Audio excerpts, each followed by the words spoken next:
يستأخرون ثم أرسلنا رسلنا تترى كلما جاء أمة رسولها كذبوه فأتبعنا بعضهم بعضا وجعلناهم أحاديث فبعدا لقوم لا يؤمنون ثم أرسلنا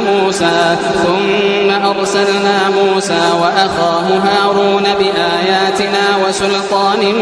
مبين إلى فرعون وملئه فاستكبروا وكانوا قوما عالين فقالوا أنؤمن لبشرين مثلنا وقومهما لنا عابدون فكذبوهما فكانوا من المهلكين ولقد آتينا موسى الكتاب لعلهم يهتدون وجعلنا ابن مريم وأمه آية وآويناهما